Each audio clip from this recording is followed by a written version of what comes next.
कभी भी आप बैकएंड का प्रोग्रामिंग करते हैं, उसके अंदर एक बहुत इंपॉर्टेंट कॉन्सेप्ट है सेशन का।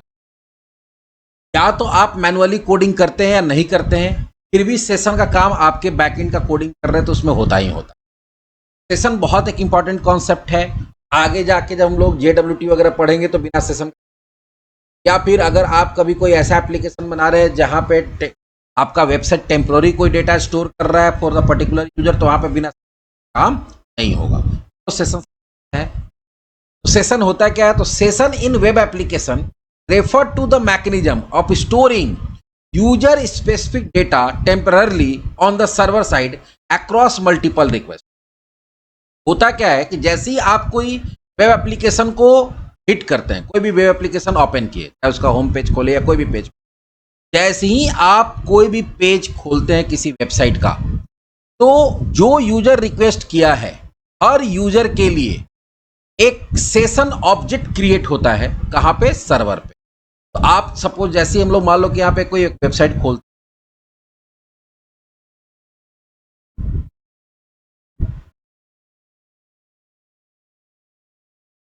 वेबसाइट खोले हम लोग,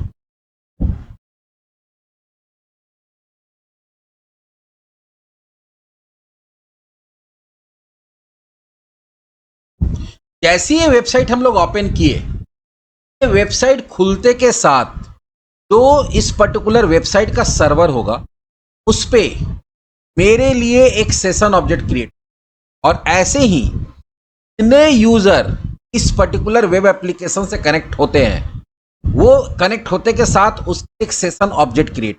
वो क्यों क्रिएट होता है, उसका क्या काम है, हम लोग आगे बताएं। और वो सेशन ऑब्जेक्ट कब तक एग्जिस्ट करता है सर्वर पे? वो सेशन ऑब्जेक्ट तब तक एग्जिस्ट करता है जब तक हम लोग इस वेबसाइट पे हैं। कोई भी लिंक बैक आ रहे हैं, ये बना हुआ है। लेकिन वो सेशन ऑब्जेक्ट डिलीट कब होगा? क्योंकि यहाँ पहले लिखा हुआ कि टेम्पररी होता है। डिलीट तब होगा जब जैसे ही आप इस टैब को बंद करते हैं और ये वेबसाइट बंद होगा। जैसे ही वेबसाइट बंद हुआ, सर्वर से क्या होगा? वो ऑब्जेक्ट डिलीट। इसका यूज क्या है वो बताते हैं आगे।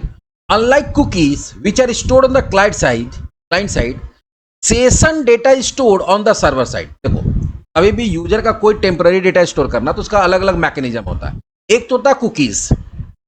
तो कुकीज क्या होता है कि स्मॉल टेक्स्ट फाइल होता है जिस पे आपका सर्वर क्या करता है, डेटा को राइट करता है, डेटा को राइट करके आपके कंप्यूटर पे भेज देता है। अब फिर जब आप कोई रिक्वेस्ट भेजते हो तो यहां से वो कुकी को भेजता है, फिर वो कुकी को रिसीव करता है, उसमें से डेटा निकालता है। ये क्या करता है कि ये क्लाइंट के पास डेटा नहीं भेजता, यूजर स्पेसिफिक यूजी होता है, यूजर स्पेसिफिक डेटा को स्टोर करना।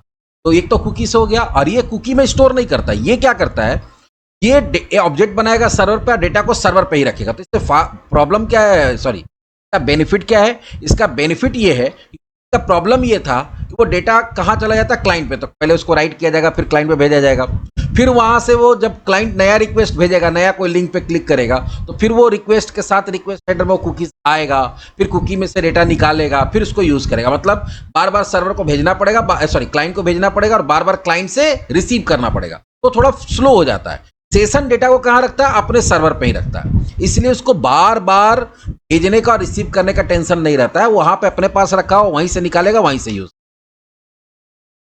Enhancing security and reducing the risk of exposing sensitive information है। और दूसरा एक और फायदा क्या है, ये डेटा सर्वर क्लाइंट के पास जा रहा है, तो क्लाइंट के पास जाने से होता क्या है, वो डेटा किसी के पास कुकी में चला गया। कुकी कहाँ चला गया? क्लाइंट के कंप्यूटर में। तो अगर यूजर वो कुकीज को फाइंड कर लेता है अपने कंप्यूटर में, तो हो सकता है वो डेटा एक्सपोज हो जाए, वो किसी तरह से डेटा को डिकोड कर ले। एक्चुअली वो डेटा तो इनक्रिप्टेड फॉर्म में रहता है, लेकिन अगर वो डिक्रिप्ट कर ले किसी तरह से, तो डेटा एक्सपोज हो जाएगा। एक बेनिफिट क्या होता है कि सर्वर पे ही डेटा रहेगा, तो कभी वो डेटा कभी भी क्लाइंट को नहीं मिलता। तो अगर आपका कोई सेंसिटिव इंफॉर्मेशन है तो आपको सिक्योरली रखना है, तो उसको हम लोग कुकी में ना डाल के भेज के क्या करते हैं, अपने पास रख लेते हैं। When a user interact with web application, कभी भी यूजर जब कोई वेब एप्लीकेशन के साथ काम करता है, a session allow the server to store information relevant to the user during the interaction period। तो जितना देर आप उस वेबसाइट वेब एप्लीकेशन पे इंटरेक्शन कर रहे हैं, उतने देर वो आपका कोई भी इंफॉर्मेशन, अब वो कोई भी इंफॉर्मेशन कैसे, तो वो आपका वेब एप्लीकेशन ही स्टोर करता है स्पेसिफिक इंफॉर्मेशन को। जैसे मान लो कि एक बहुत अच्छा एग्जांपल है कि मान लो कि तुम कोई ई कॉमर्स वेबसाइट बना रहे हो, और उसमें अब तो हमारे पास परमानेंट आ गया है तुम्हारा कार्ट वाला ऑप्शन। लेकिन पहले क्या होता था, स्टार्टिंग में जब ई कॉमर्स आया था तो वहाँ पे जो कार्ट का ऑप्शन होता है कि आप वेबसाइट के साथ इंटरेक्ट कर रहे हैं, अब आप जो भी इंफॉर्मेशन, जो भी प्रोडक्ट को आप कार्ट में ऐड कर रहे हैं तो यूजर स्पेसिफिक कार्ट ही बनता है। तो वो क्या करता था कि जो जो प्रोडक्ट आप ऐड करते जाते थे उस प्रोडक्ट को कहाँ स्टोर करते चला जाता था, सेशन ऑब्जेक्ट के अंदर स्टोर। और जब आपका काम खत्म हो जाता था, जब आप चेकआउट करते थे तो सेशन ऑब्जेक्ट से निकाल के और बिल बना के आपका ऑर्डर रिसीव कर लेते। अब हमारा क्योंकि कॉन्सेप्ट आ गया ऐसा वेब कि भाई अब हमारा वो जो हम लोग कार्ट में ऐड करते हैं वो परमानेंटली रहता, तब तो वो डेटाबेस में रहता है परमानेंटली। लेकिन जब अगर आप चाहते हैं कि नहीं ऐसा कार्ट बनाना जो टेम्पररी हो और वो यूजर स्पेसिफिक हो, हर यूजर का अलग अलग हो, उस केस में भी हम लोग किसका यूज कर सकते हैं, सेशन का यूज। यूजर स्पेसिफिक इंफॉर्मेशन का ही मतलब वही होता है कि जब आप कोई इंटरेक्शन शुरू कर रहे हैं तो आपका एक सेशन क्रिएट होगा। आपका सेशन क्रिएट होगा तो आप अगर आपका एप्लीकेशन चाहे तो आपसे रिलेटेड जो भी इंफॉर्मेशन है उसको सेशन के अंदर स्टोर कर सकता है। This is useful in stateless HTTP protocol where each request is independent. और आज के डेट में हम लोग देखिए एप्लीकेशन पे जब काम करते हैं थ्रू द इंटरनेट तो वो कौन सा प्रोटोकॉल यूज करता है, एचटीटीपी। और एचटीटीपी क्या होता है, स्टेटलेस होता है। स्टेटलेस का मतलब क्या होता है कि एक बार आप कोई लिंक पे क्लिक किए, आपका रिक्वेस्ट सर्वर के पास गया, वहां से प्रोसेस हुआ, वहां से रिस्पॉन्स आया और आपके सर्वर के बीच का क्या होता है, कनेक्शन डिस्कनेक्ट हो जाता है। फिर अगर मान लो कि 2 मिनट बाद या 10 सेकंड बाद, 20 सेकंड बाद दोबारा आप कोई लिंक पे क्लिक करते हैं, कोई बटन पे क्लिक करते हैं, ठीक है, या किसी भी तरह का इवेंट जनरेट होता है, अगर वो सर्वर के पास भेजना था, फिर से कनेक्शन स्टैब्लिश होगा, फिर आपका वहां पे रिक्वेस्ट जाएगा, वहां प्रोसेस होगा, वहां से आउटपुट आएगा और आपका क्या हो जाएगा, कनेक्शन क्लोज हो जाएगा। तो उसको स्टेटलेस बोलते हैं। जब आपके और सर्वर के बीच में कंटिन्यू कनेक्शन नहीं होता है उस केस में अगर यूजर स्पेस कोई डेटा रखना है तो वहां पर हम लोग किसका यूज करते हैं, सेशन का। How does session work in web application. अभी हम लोग सेशन का बात करें नॉर्मल, अभी हम लोग ASP.NET का बात नहीं कर रहे। नॉर्मल सेशन क्या होता है उसको समझते हैं। पहला हम लोग क्या समझे, पहला स्लाइड हम लोग यही समझे कि सेशन एक क्या है, मैकेनिज्म है जिसके थ्रू आपका web application user specific information को सर्वर पर मेंटेन कर सकता है टेम्पररली। टेम्पररली का मतलब क्या होगा, जब तक आपका सेशन चल रहा है। सेशन चलने का मतलब क्या होगा कि जब एक बार वेबसाइट आप स्टार्ट किए और जब तक उस वेबसाइट को आप क्लोज नहीं करते, टैब को क्लोज नहीं करते, ब्राउजर को क्लोज नहीं करते, तब तक आपका सेशन कहाँ पे क्रिएटेड रहता है, सर्वर पे क्रिएटेड होता है। और अगर आपका एप्लीकेशन चाहे तो आपसे रिलेटेड यूजर स्पेस कोई भी इंफॉर्मेशन को सेशन करके रख सकता है। सेशन काम कैसे करता है, तो session typically generate a unique identifier जिसको सेशन आईडी बोलते हैं for each user session upon their first interaction with the application.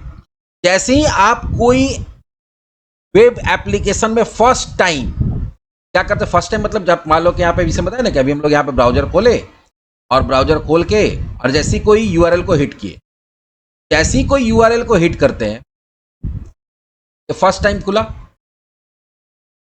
Website को क्या हुआ,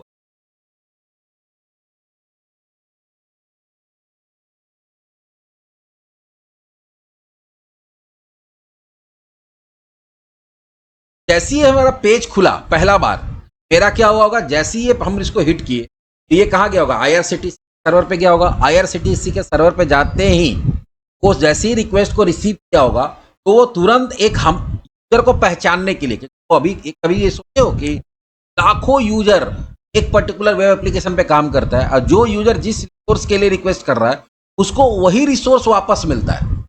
एक अगर मान लो ऐसा नहीं कि तुम्हारा पेज किसी और के पास चला गया और दूसरा वाला का पेज तुम्हारे पास चला गया, ये कैसे पहचानता है यूजर एप्लीकेशन सर्वर तुमको। जैसे ही तुम्हारा यहाँ से यूआरएल जाता है, वहां यूआरएल हिट होता है तो सर्वर क्या करता है, तुमको एक यूनिक आईडी जनरेट कर देता है तुम्हारे लिए। और वो यूनिक आईडी जो तुम्हारे लिए जनरेट करता है उसी को बोलते हैं session ID. Session typically generate a unique ID जिसको सेशन आईडी बोलते हैं for each user session upon their first interaction with the application. जैसे ही आप एप्लीकेशन के पास पहला कोई भी यूआरएल हिट करिएगा वो सेशन आईडी जनरेट कर। दिस आइडेंटिफायर जिसको सेशन आईडी बोल रहे हैं is stored as cookie on the client side usually and their corresponding data is stored on the web server. इसमें होता क्या है, जैसी सेशन आईडी मान लो तुम यहाँ पे मान लो कि यहाँ पे हम लोग लिंक भेजे, मान लो यहाँ पे हम लोग क्या किया, irctc.co.in। तो जैसे ये हिट हुआ, ये रिक्वेस्ट सर्वर के पास गया, तो सर्वर क्या किया, सबसे पहले एक तुम्हारे लिए सेशन ऑब्जेक्ट बना, उस सेशन ऑब्जेक्ट के अंदर एक सेशन आईडी जनरेट किया और उस सेशन आईडी को कहां स्टोर कर लिया, वो सेशन आईडी को स्टोर कर लेगा सेशन ऑब्जेक्ट के अंदर, प्लस वो सेशन आईडी को एक कुकी के अंदर राइट करके कहां भेज देगा, तुम्हारे कंप्यूटर में। तो तुम लोग सर अभी तो आप बोले थे कि कुकी यहां यूज नहीं होता है, तो हम क्या बोले, कुकी यहां यूज नहीं होता सेशन में, कब, डेटा स्टोर करने के लिए। आपका कुकी में डेटा नहीं आएगा, कुकी में सिर्फ आपका आईडी आएगा। क्यों आईडी आएगा, अब मान लो तुम्हारा वहां सेशन बन गया और वो सेशन आईडी सर्वर के पास में भी है और वो सेशन आईडी तुम्हारे कंप्यूटर में भी आ गया एजेंट कुकी। अब हम यहाँ पे अगर कोई नया लिंक पे क्लिक करते हैं, जैसे मान लो यहाँ पे हम लोग सपोज ई वॉलेट पे क्लिक, अबाउट IRCTC वॉलेट पे क्लिक, फिर जब यहाँ से जब रिक्वेस्ट गया होगा, यहाँ से रिक्वेस्ट जाएगा तो कोई भी जब क्लाइंट से रिक्वेस्ट जाता है, वेबसाइट से रिक्वेस्ट जाता है, तो पहले आपका ब्राउजर क्या देखता है, इस पर्टिकुलर वेबसाइट का कौन कौन सा कुकी मेरे पास है, वो सारा कुकी को क्या करता है, रिक्वेस्ट के साथ अटैच करता है और सर्वर को भेज देगा। अब जब सर्वर को भेजेगा तो सर्वर क्या देखेगा, सबसे पहले कुकी में से तुम्हारा सेशन आईडी निकालेगा और चेक करेगा कि तुम्हारा वहां सेशन ऑब्जेक्ट बना हुआ है कि नहीं बना। अगर सेशन ऑब्जेक्ट बना हुआ है तो क्या करेगा, मैच करेगा कि उसके पास जो सेशन आईडी है वो सेशन आईडी तुम्हारा वाला ही, जो कुकी में सेशन आईडी आया है वो दोनों मैच कर रहा है कि नहीं। अगर दोनों मैच कर रहा है मतलब क्या हो गया कि वही यूजर हो जो थोड़ा देर पहले क्या किए थे, इस वेबसाइट को खोले थे। तो वो थोड़ा मैकेनिज्म है, धीरे धीरे आगे समझ में आएगा। लेकिन फिलहाल ये समझो कि वो जो सेशन आईडी जनरेट होता है वो कुकी में डाल के क्लाइंट के पास भेज दिया जाता है और उसी सेशन आईडी से रिलेटेड इंफॉर्मेशन को उस सेशन ऑब्जेक्ट में कहां स्टोर किया जा सकता है, वेब सर्वर में। काम कैसे होगा थोड़ा देर के बाद बताते हैं एक डायग्राम से। When the client makes subsequent request, मान लो पहला बार तो आ गया, अब दोबारा तुम रिक्वेस्ट भेजोगे, the session ID sent the request header, sent in the request header, तो जैसे ही आपका यहां से क्या जाएगा, दोबारा कोई लिंक पे क्लिक करेंगे वो कुकी में से सेशन आईडी निकलेगा और वो कहां चला जाएगा, रिक्वेस्ट हेडर में ऐड होकर कहां चला जाएगा, तुम्हारे सर्वर के पास चला जाएगा। और सर्वर फिर वो रिक्वेस्ट आईडी का जो सेशन ऑब्जेक्ट है वहां पे सर्च करेगा, देखेगा कि इसके लिए सेशन ऑब्जेक्ट है कि नहीं है, और अगर है तो उसमें अगर कोई डेटा है और आपका एप्लीकेशन उस डेटा को यूज करना चाहता है तो वो सेशन आईडी से रिलेटेड डेटा उसको मिल जाता है। The server uses this identifier to retrieve session specific data store in the memory. वही चीज बोला है, टेम्पोररी कैचिंग मैकेनिज्म बोलते हैं, जहां टेम्पोररी आपका डेटा को सर्वर पे जहां सेशन ऑब्जेक्ट के अंदर रखा गया है, तो वहां तो हजारों सेशन ऑब्जेक्ट होगा, लाखों सेशन ऑब्जेक्ट होगा। अगर लाखों user at a time concurrently connected है तो आपका जब रिक्वेस्ट जाएगा तो यहां से जो आपके पास कुकी में सेशन आईडी आया था, एक तरह से आईडी बोल सकते हैं, भाई ये इसका आईडी है, वो आईडी वहां जाएगा और उस आईडी पे जो सेशन ऑब्जेक्ट है वो खोजा जाएगा। और अगर उसमें तुम्हारा वेबसाइट का कोई डेटा है, क्योंकि तुम्हारा जो रिसोर्स के लिए रिक्वेस्ट गया, अगर उसमें कोई डेटा का जरूरत है तो वो उसी सेशन आईडी के बेसिस पे सेशन ऑब्जेक्ट को ढूंढेगा और उसमें से डेटा निकाल के यूज कर लेगा। This data persist until the session expire. ये डेटा कब तक रहता है, जब तक कि सेशन एक्सपायर नहीं किया कर हो जाता है। जैसे सेशन कभी कभी एक्सपायर भी होता है। एक्सपायर का मतलब क्या हो गया कि तुम कोई वेबसाइट बना ओपन करके छोड़ दियो और घंटों छोड़ दिए, तो जब हम लोग सेशन ऑब्जेक्ट बनाते हैं तो वहां पे ये भी सेट कर सकते हैं कि इसका जो सेशन ऑब्जेक्ट रहेगा वो कितने देर तक सर्वर पे एक्टिव रहेगा। अगर आप इनएक्टिव हैं, एक्टिव हैं तब तो ठीक है, आप लिंक पे क्लिक करते जा रहे हैं, काम करते जा रहे हैं तो वो ठीक है। लेकिन हो सकता है कि आप आइडल बैठ गए, कुछ काम ही नहीं कर रहे हैं, तो आपका सेशन ऑब्जेक्ट, क्योंकि वहां पे तो बना हुआ नहीं रहेगा ना, सर्वर पे तो लोड पड़ रहा है। जितना ऑब्जेक्ट बनेगा तो ऑब्जेक्ट कहाँ बनेगा, ऑब्जेक्ट जब भी बनेगा सर्वर के रैम पे बनेगा या सर्वर का मेमोरी बनेगा, तो वहां तो बिना मतलब का लोड है। तो बहुत समय क्या होता है कि अपना ऑप्टिमाइज करने के लिए एप्लीकेशन को वहां पे सेट कर दिया कि भाई सेशन जो है, अगर आप आइडल बैठे रहेंगे आधा घंटा तक या 30 मिनट तक या 5 मिनट तक या 3 मिनट तक, तो सेशन ऑब्जेक्ट डिलीट हो जाएगा। या फिर आप लॉग आउट कर गए तभी भी सेशन डिलीट हो जाता है, और मैनुअली क्लियर्ड, या फिर आप कोड से उसको क्लियर कर रहे हैं, जैसे भी क्लियर कर। For a better understanding please look up the following diagram. यहां देखो डायग्राम दिया हुआ, ध्यान से देखो, बोले कि आगे डायग्राम समझाएंगे। एक क्लाइंट है, वो रिक्वेस्ट भेजा किसको, सर्वर को, सर्वर रिक्वेस्ट को रिसीव किया। अब वो क्या करेगा, वहां पे एक सेशन ऑब्जेक्ट बनाएगा, सेशन जैसी सेशन ऑब्जेक्ट बनाएगा तो सेशन आईडी जनरेट हो जाएगा। सेशन आईडी जो जनरेट हुआ वो सेशन आईडी को कुकी में राइट करेगा और रिस्पॉन्स के साथ, जो भी पेज के लिए आप रिक्वेस्ट किए होंगे उसके साथ कुकी चला जाएगा, और कुकी के अंदर क्या रहेगा, सेशन आईडी रहेगा। चला गया क्लाइंट के पास। अब क्लाइंट दोबारा कोई दूसरे लिंक पे उसी वेबसाइट का क्लिक कर रहा है, जब यहां से क्या करेगा कि ब्राउजर क्या करेगा, उस पर्टिकुलर वेबसाइट का कुकी को खोजेगा और उसके अंदर जो सेशन आईडी है कुकी से निकालेगा, रिक्वेस्ट हेडर में डाल के कहां भेज दिया, सर्वर को। सर्वर को जब भेजेगा तो वहां से आ गया आईडी। अब वहां पे तो हजारों लाखों हो सकता है तुम्हारा सेशन ऑब्जेक्ट है, जो यहां से आईडी आया है उस आईडी वाला सेशन ऑब्जेक्ट को ढूंढेगा और उस सेशन ऑब्जेक्ट को अवेलेबल करा देगा उस रिसोर्स के अंदर, इस रिसोर्स के लिए रिक्वेस्ट भेजा गया। अब अगर उस रिसोर्स में ऐसा कुछ कोड लिखा हुआ है कि भैया वो जो सेशन ऑब्जेक्ट उसमें कोई डेटा डालना है या उससे कोई डेटा निकालना है, तो वो ऑब्जेक्ट, तो सेशन ऑब्जेक्ट वहां पे क्या हो गया, वो सेशन ऑब्जेक्ट वहां पे अवेलेबल हो गया है उस पर्टिकुलर रिसोर्स के अंदर, तो उसमें डाल सकता है, निकाल सकता है। तो वापस यहाँ से फिर रिस्पॉन्स आ जाएगा। ये साइकिल चलते रहता है। तो पहला बार जब रिक्वेस्ट होता है तो ऑब्जेक्ट बनता है, और वो ऑब्जेक्ट तब तक रहता है जब तक कि आपका वेब एप्लीकेशन चल रहा है या सेशन टाइम आउट नहीं हुआ या लॉग आउट नहीं हुआ। और दूसरा कि इसके अंदर क्या कर सकते हैं, आप यूजर स्पेसिफिक डेटा को उसके अंदर स्टोर करके रख सकते हैं। कैसे रख सकते हैं बताएंगे। अब यहां देखो पूरा समझाया हुआ है स्टेप्स को कि कैसे कैसे काम हो रहा है। Client make an initial request, जैसी सेशन का काम कैसा होता है, तो इससे मान लो क्लाइंट पहला रिक्वेस्ट भेजा किसी वेबसाइट पे, वेब एप्लीकेशन पे। When user first visit a web application they send a request to the server. Generally हम लोग यूआरएल डाल के या कोई लिंक पे क्लिक करके क्या करते हैं, रिक्वेस्ट भेजते हैं। If the user has no existing session, मान लो कि यूजर के पास कोई सेशन नहीं है, पहला बार लिंक क्लिक की, तो this is recognised as new session request. तो क्या रिकॉग्नाइज करता है, भैया पहला रिक्वेस्ट आया है तो सेशन तो है नहीं, मतलब हमारा न्यू सेशन स्टार्ट होगा। सबसे पहले क्या होता है, सेकंड काम क्या होगा कि server create a session. Upon receiving the request the server check if an existing session is associated with this client. उस क्लाइंट के लिए पहले से कोई सेशन है कि नहीं। अब ये कैसे पता लगेगा पहले से कोई सेशन? हम पहले बोल रहे कि जब रिक्वेस्ट जाता है तो क्या जाता है, वो जाता है कुकी में से निकाल के सेशन आईडी। तो अगर तुम्हारा मान लो कि पहले सेशन बना ही हुआ नहीं है, सेशन नहीं बना हुआ होगा तो कुकी नहीं गया होगा, कुकी नहीं गया होगा तो रिक्वेस्ट हेडर में क्या होगा, रिक्वेस्ट हेडर में तुम्हारा वहां से सेशन आईडी आएगा ही नहीं। तो वहां से अगर मान लो पहले चेक करेगा भाई रिक्वेस्ट हेडर में कोई क्लाइंट सेशन आईडी आया है, क्लाइंट की तरफ से नहीं आया, नहीं आया मतलब क्या है कि वहां पे कोई भी मेरा सेशन बना हुआ नहीं है। Since this is initial request no session exist, कोई एग्जिस्ट नहीं होगा क्योंकि वहां कुकी होगा ही नहीं। तो server create a unique session identifier, जिसको सेशन आईडी बोलते हैं। सर्वर सबसे पहले एक सेशन आईडी जनरेट करेगा। This session ID is important as it will track the user session across the multiple request. अब यही सेशन आईडी से आपको पहचाना जाएगा। जैसे मान लो आप स्कूल में जाते हैं, कॉलेज में जाते हैं, तब जैसे कॉलेज में जाते हैं या स्कूल में जाते हैं तो आपको एक रोल नंबर या एडमिशन नंबर दे दिया जाता है।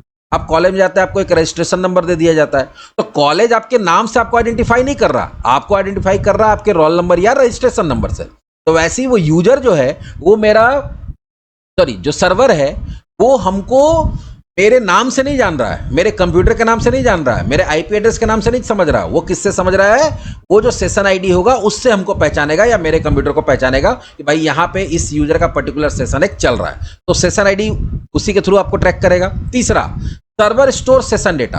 अब मान लो कि जैसी सेशन आईडी जनरेट हुआ तो सेशन आईडी जनरेट होगा तो क्या होगा, आपका एक सेशन ऑब्जेक्ट बन जाएगा। अब अगर आपका कोई ऐसा रिसोर्स के लिए आप रिक्वेस्ट भेजे जो सेशन में कोई डेटा रखना चाहता है, तो session object can store various data such as user preference, login status, shopping cart content, बहुत तरह का इंफॉर्मेशन रख सकता है। यूजर प्रेफरेंस का मतलब क्या होता है, जैसे आप कोई थीम वगैरह सेट किए हैं या आप कोई फॉन्ट वगैरह सेट किए हैं, ऐसा हो सकता है, तो वो डेटा रख सकता है। लॉगिन स्टेटस की लॉगिन है कि लॉग आउट है, या यूजर नेम वगैरह लॉगिन किए तो आप यूजर नेम चाहते हैं कि रख देना सेशन के अंदर, वो रख सकते हैं। अभी बताया शॉपिंग कार्ट है, आप प्रोडक्ट ऐड किए वो उसके अंदर स्टोर हो सकता है। And the session data is stored on the server side in an session store that map the session ID. और होगा क्या कि वो जो भी चीज आप स्टोर कर रहे हैं वो सेशन ऑब्जेक्ट के अंदर स्टोर हो जाएगा और वो पहचाना किसके थ्रू जाएगा, सेशन आईडी के थ्रू जाएगा। The session store could be in memory और डेटाबेस और डिस्ट्रीब्यूटेड कैश लाइक रेडिस। अब जनरली क्या होता है, अगर छोटा मोटा डेटा है तो आप मेमोरी में रख सकते हैं, अगर बहुत बड़ा डेटा है तो डेटाबेस में रख सकते हैं, और अगर बहुत लार्ज स्केल पे काम हो रहा, अब जैसे मान लो कि अमेजन है, फेसबुक है, या फिर मान लो तुम्हारा फ्लिपकार्ट है, ऐसा जो वेबसाइट्स है, स्विगी है, जोमेटो है, ब्लिंकिट है, तो सोचो कि एट अ टाइम कंकरेंटली करोड़ों यूजर जुड़ा रहता है, बिलियंस ऑफ यूजर जुड़ा हुआ है, कनेक्टेड है। तो सबका सेशन आईडी अगर रैम के अंदर रखने लगे, सोचो उस सर्वर का क्या हाल होगा, तुरंत मेमोरी लीक हो जाएगा, रैम का तो लिमिटेशन होता है। तो उस केस में क्या होता है कि बहुत सारा लोग डेटाबेस में रखता है, ठीक है, लेकिन डेटाबेस का भी अपना एक लिमिटेशन है कि कितना बड़ा डेटाबेस हो सकता है। तो आज के डेट में एक डिस्ट्रीब्यूटेड कैच का भी कॉन्सेप्ट है, इसको रेडिस बोलते हैं। जैसे ये भी एक तरह का सर्विस है जो आप पैसा पे करके सर्विस ले सकते हैं, और ये आपको एक टेम्पररी कैच प्रोवाइड करता है अलग अलग एप्लीकेशन को। जो लार्ज स्केल एप्लीकेशन बनता है वो, जैसे आप कैसे होस्टिंग के लिए स्पेस खरीद लेते हैं, उसी तरह से आप अपने डेटा को टेम्पररी स्टोर करने के लिए कैच खरीद लेंगे। तो जैसे वो रेडिस नाम का एक सर्विस है जो आपको मिल जाएगा ऑनलाइन, आप उस पर कर सकते हैं। लेकिन ये बहुत कॉम्प्लिकेटेड चीज़ है, और प्लस दूसरा चीज़ है कि जो बहुत लार्ज स्केल पे काम होता है वहाँ पे इसका यूज़ होता है। तो बताया कि तुम्हारा आज के डेट में ब्लिंकिट हो गया, फ्लिपकार्ट हो गया, अमेजोन हो गया, तो उसमें तो नंबर ऑफ यूजर्स बहुत लार्ज होता है जो कंकरेंटली वर्क करता है, वहाँ पे रेडिस वगैरह का यूज़ होता है टू स्टोर टेम्पररी डेटा। तो वहां पे भी हो सकता है। तो फिलहाल अभी तो हम लोग जो यूज करेंगे मेमोरी के अंदर ही होगा, तो मेमोरी के अंदर हो सकता है, डेटाबेस के हो सकता है, और रेडिस, या और भी रेडिस एक एग्जांपल दिया गया, ऐसा और भी सर्विसेज। तो रेडिस यहाँ लाइक लिखा हुआ देखो रेडिस, तो ऐसा और भी बहुत सारा प्रोवाइडर है जो कि आपको इस तरह का डिस्ट्रीब्यूटेड कैच प्रोवाइड करता है। तो ये सिंपली हो गया, डेटा स्टोर हो गया। डेटा स्टोर करने के बाद अब क्या करेगा कि server send ID to client. अब भाई आपका ऑब्जेक्ट वहां बन गया और उस ऑब्जेक्ट को पहचानने के लिए एक आईडी जनरेट हुआ है, उसी ऑब्जेक्ट आईडी से उस ऑब्जेक्ट को पहचाना जाएगा। लेकिन क्लाइंट के पास कैसे इंफॉर्मेशन रहेगा कि मेरा वहां पे कौन सा सेशन आईडी है। दोबारा जब क्लाइंट रिक्वेस्ट, सर्वर क्या करता है, the server send the session ID back to the client in response. अब जो रिस्पॉन्स आएगा, आप रिक्वेस्ट किए कोई ना कोई रिसोर्स के लिए, मान लो कोई एक एक्शन मेथड हिट हुआ, वो एक्शन मेथड क्या किया, सेशन बनाया, सेशन जैसे एक्शन मेथड हिट हुआ तो सेशन बना, और सेशन बना तो एक्शन मेथड क्या किया, कुछ डेटा सेशन के अंदर डाल दिया, ठीक है। अब एक्शन मेथड कोई ना कोई व्यू रिटर्न करेगा। जब व्यू रिटर्न करेगा तो मतलब क्या हो गया, आपका यहां से क्या जा रहा है, कौन जा रहा है, या मान लो कोई वेब एपीआई है तो यहां से कोई जेसन डेटा क्या करेगा, जेसन डेटा या स्ट्रिंग डेटा रिटर्न करेगा। तो कभी भी आप कोई भी सर्वर को रिक्वेस्ट करते हो तो कुछ ना कुछ तो आपको देता है ना, तो जो आपको दे रहा है वो रिस्पॉन्स हो गया, चाहे पेज आ रहा है, चाहे जेसन डेटा आ रहा है, या स्ट्रिंग डेटा आ रहा है, ठीक है। जब रिस्पॉन्स आएगा तो रिस्पॉन्स के साथ सेशन आईडी भी किसके पास चलाएगा, क्लाइंट के पास चलाएगा। किस फॉर्म में आ जाएगा, कुकी के फॉर्म में। यहां देखो लिखा हुआ है the server send the session ID back the client in response में, क्या भेजेगा, रिस्पॉन्स में वहां से session ID.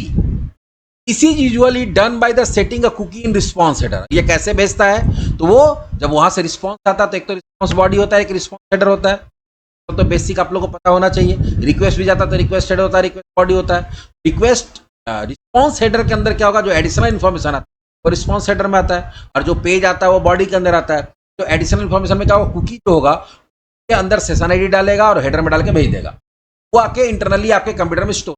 Cookie contain the session ID and is typically configured with attribute like HTTP only, security C, और वो बहुत सिक्योर करके आता है भाई। वो जब भी ये कुकी जाएगा सर्वर के पास दोबारा तो HTTP जाएगा, तो रहेगा। प्लस उसमें टाइम आउट वगैरह है कि कितने देर तक रहेगा, जैसे बोले कि टाइम आउट वगैरह भी आप लगा सकते हैं।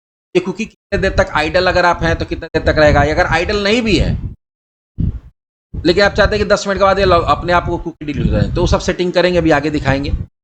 फिर होता है क्या, client store the session ID. जब वहां से कुकी फॉर्म में आएगा the client browser store the session ID cookie under the domain from which came. अब ब्राउजर क्या करता है कि जितना भी वेबसाइट आप ओपन करते हैं तो हर वेबसाइट के लिए एक डोमेन स्पेस बनाता है अपने अंदर में। कहीं वो पहले पता रहता था कि पहले पुराना ऑपरेटिंग था, वहां पता लगा सकते थे। अब ये थोड़ा सा धीरे धीरे सिक्योर बहुत इंपॉर्टेंट हो गया, तो अब आपको पता नहीं चलता कुकी कहाँ जाता, किस वेबसाइट का कुकी कहाँ स्टोर किया।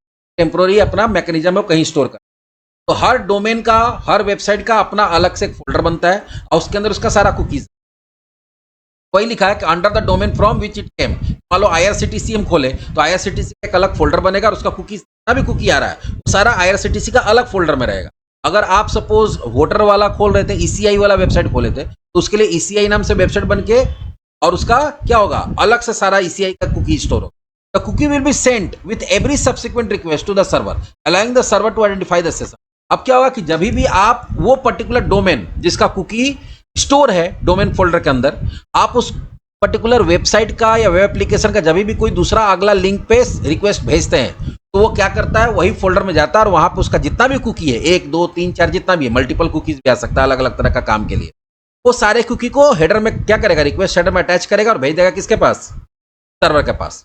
फिर क्या करेगा, वही यहां लिखा हुआ क्लाइंट स्टोर, उसका client make the subsequent request for every subsequent request made by the user browser to the server, the browser send the cookie containing the session ID back to the server. भैया cookie तुम्हारा आया था, तुम अपना cookie ले जाओ, ले जाओ मतलब हमेशा के लिए नहीं, तब यहां से कॉपी जाता है, यहां पे भी स्टोर रहता है, और जब जब रिक्वेस्ट जाएगा उसका एक कॉपी भेजते हैं ताकि वहां पे उसको पता चले कि भाई ये कौन सा यूजर है, क्योंकि हर यूजर का अपना आईडी अलग है। तो जब तुम्हारा यहां से रिक्वेस्ट जाएगा तो एक वेबसाइट पे तो हजारों लोग काम कर रहा है, तो हजारों लोग काम कर रहे, तो मान लो कि हम काम कर रहे हैं, तो हम यहां से जब लिंक पे क्लिक करेंगे तो मेरा सेशन आईडी वाला कुकी यहां से जाएगा, तो पहचान जाएगा अच्छा ये इस पर्टिकुलर कंप्यूटर का इस ब्राउजर से आया हुआ रिक्वेस्ट है, तो उसी को हमको रिस्पॉन्स भेजना है। या फिर अगर उसका जो हम लोग डेटा स्टोर किए थे, इनकेस अगर आप डेटा सेशन में स्टोर किए हैं, तो क्या करता है, वो सेशन का डेटा अवेलेबल करा देता है उस पर्टिकुलर रिसोर्स को, और वो रिसोर्स उसका डेटा को निकाल के काम कर सकता है अगर उसमें जरूरत है तो, नहीं अगर कोड नहीं लिखा तो नहीं होगा। This happen automatically with every request to the domain provided the cookie has not expired has been और डिलीटेड। तो बोला क्या है, ये रिक्वेस्ट के साथ हमेशा जाएगा, कब तक, अपने आप जाएगा, इसके लिए कुछ करना नहीं, कोई कोड नहीं लिखना होता है। जब आप उस वेबसाइट का लिंक पे क्लिक करेंगे कुकी अपने आप जाता है, ये ब्राउजर संभालता है, ब्राउजर मेंटेन करता है। और ये जाएगा कुकी कब तक, या तो कुकी एक्सपायर नहीं हो गया है या तो कुकी डिलीट नहीं हो गया। अगर कुकी अवेलेबल है तो हर रिक्वेस्ट के साथ वो जाएगा। जब जाएगा तो फिर से क्या होगा, server retrieve the session data, क्योंकि कुकी यहां से जाएगा तो आईडी लेके जाएगा। ठीक है कि भाई ये वाला यूजर जो है जिसका सेशन आईडी ये है वो रिक्वेस्ट भेजा है, तो with each incoming request include a session ID. तो जब रिक्वेस्ट जाएगा तो यहां से सेशन आईडी जाएगा। The server lookup the session ID in the session store. अब वो आईडी लेके जाएगा कहां पे, जहां पे सारा ऑब्जेक्ट बना हुआ है। ठीक है, और वो जाके मैच करेगा, भैया ये सेशन आईडी वाला ऑब्जेक्ट कौन है, जो कि तो बोलेगा कि हम है, तो बोले ठीक है चलो तुम बाहर निकलो। If the session ID is valid and not expired the session retrieve the session data associated with that ID. तो वो क्या करेगा, आपका सर्वर जो सेशन में डेटा वो निकाल के जिस रिसोर्स के लिए गया हुआ है, अब ये बार बार जो रिसोर्स बोल रहे हैं प्रैक्टिकली करके बताएंगे कि वहां पर हम किसका बात कर रहे थे, उसको अवेलेबल करा देगा। अब अगर उसको जरूरत है तो सेशन में से डेटा निकाल के यूज करेगा, जरूरत नहीं तो नहीं करेगा, लेकिन ये काम हर बार होगा। फिर सर्वर प्रोसेस द रिक्वेस्ट, एक बार जब डेटा निकल गया वो सेशन ऑब्जेक्ट मिल गया तो server process the request using the session data is needed. अगर जरूरत है तो सेशन का डेटा निकाल के जो प्रोसेसिंग करना कर लिए। For example it might use the session data to confirm the user logged in और retrieve item in the user shopping cart. तो हम लोग वहां पे अगर मान लो कि यूजर लॉग इन किया हुआ है तो वहां से यूजर नेम निकाल के चेक कर लेंगे, अगर सेशन में मेरा यूजर नेम है मतलब लॉग इन है, यूजर में सेशन नेम में मतलब लॉग इन नहीं है। या फिर अगर मान लो कि तुम चेकआउट कर रहे हो शॉपिंग कार्ट से, तो वहां पे जितना भी तुम्हारा प्रोडक्ट का डिटेल है वो सेशन ऑब्जेक्ट से निकाल के और वो तुमको लिस्ट बना के दिखा देगा कि ये प्रोडक्ट आप ऐड किए हैं, अब आप उसमें से आप डिलीट करना चाहते हैं या चेकआउट करके उसका पेमेंट करना चाहते हैं, कर दीजिए, कोई दिक्कत नहीं है। उसके बाद फिर से क्या करता है, server update the session data. अगर जरूरत है तो ऐसा नहीं कि सर पहला बार जो डेटा स्टोर हो गया वही रहेगा, आप चाहे तो सेशन से डेटा डिलीट भी कर सकते हैं, सेशन में डेटा ऐड भी कर सकते हैं या पुराने डेटा को चेंज भी कर सकते हैं। तो वो सब काम भी उसके अंदर किया जा सकता है। अगर हम सेशन ऑब्जेक्ट जब अवेलेबल हो गया आपके रिसोर्स को, तो रिसोर्स कुछ भी कर सकता है, डेटा निकाल भी सकता है, नया डेटा ऐड भी कर सकता है या पुराने डेटा को चेंज भी कर सकता है या डेटा को डिलीट भी कर सकता है। उसके बाद step number 10 idle time out and expiration. ऐसा भी हम बोले कि session typically has an expiration. जैसे एग्जांपल 20 मिनट ऑफ इनएक्टिविटी, हम वेबसाइट चालू करके छोड़ दिए हैं, कुछ कर ही नहीं रहे हैं, तो वहां पे आप एक्सपायरी सेट कर सकते हैं, इसको आइडल टाइम आउट बोलते हैं। If the client does not make a request with in this period, मान लो को वहां सेट किया हो रहेगा, यह सेट किया जाता है Param.cs के अंदर कॉन्फ़िगर किया जाता है। अगर 20 मिनट कर दिया तो 20 मिनट तक आप कुछ काम नहीं कर रहे तो सेशन एक्सपायर हो जाएगा और उसका सेशन ऑब्जेक्ट को क्या किया जाएगा, मेमोरी से डिलीट कर दिया जाएगा। On subsequent request after expiration the server will create a new session. तो अगर मान लो कि वो एक्सपायर हो गया, दोबारा तुम लिंक पे क्लिक करोगे, तो जब यहां से जब जाएगा यहाँ से तो कुकी लेके जाएगा, सेशन आईडी लेके जाएगा। अब वहां जा रहा तो भैया स्टोर में जो सेशन स्टोर है वहां पे उसका ऑब्जेक्ट मिल ही नहीं रहा, तो जब नहीं मिलेगा तो नया ऑब्जेक्ट बना के फिर नया कुकी बना के दे देगा। ठीक है, this is a security measure and way और टू फ्री अप रिसोर्सेज। ये दो काम, ये जो एक्सपायरेशन वाला है ये क्यों होता है, ये दो काम के लिए होता है। एक तो सिक्योरिटी मेजर है, तो कोई गलती से वेबसाइट में लॉगिन छोड़ दिया, चला गया। पहले साइबर कैफे वगैरह हम लोग जाते थे, दूसरे का कंप्यूटर यूज करते थे, इतना ज़्यादा अवेलेबिलिटी नहीं था इंटरनेट का, इतना ज़्यादा अवेलेबिलिटी कंप्यूटर का नहीं था, तो वहाँ पे आप दूसरे के कंप्यूटर में लॉगिन छूट गया और थोड़ा देर के बाद तुम उठे चले गए, ध्यान नहीं रहा, अब कोई आया उसका मिसयूज़ कर लिया। या दूसरा चीज़ क्या बोले कि आप ठीक है अपने ही कंप्यूटर में किए हुए हैं और लॉगिन करके छोड़े हुए हैं, कोई काम कर नहीं रहे, सर्वर पर बिना मतलब का मेमोरी क्या किया हुआ, ऑक्यूपाई किया हुआ है, उसका रिसोर्स को यूज़ कर रहा है, रैम को यूज़ कर रहा है, तो देखा भैया तुम्हारा कोई काम हो नहीं रहा है, तो अपना यहाँ से सेशन ऑब्जेक्ट हटाओ, चलो निकलो, खाली करो, तो वो हो सकता है। या फिर यूजर लॉग आउट करता है। ठीक है, इफ द एप्लीकेशन, ये खत्म कब होता है, तो पहला तो या तो टाइम आउट एक्सपायर हो जाए या दूसरा लॉग आउट कर दिया। तो बहुत समय ऐसा होता है कि लॉग इन करने के बाद सेशन ऑब्जेक्ट बनता है और अगर यूजर लॉग आउट करता है तो सेशन से रिलेटेड सारा डेटा डिलीट हो जाता है।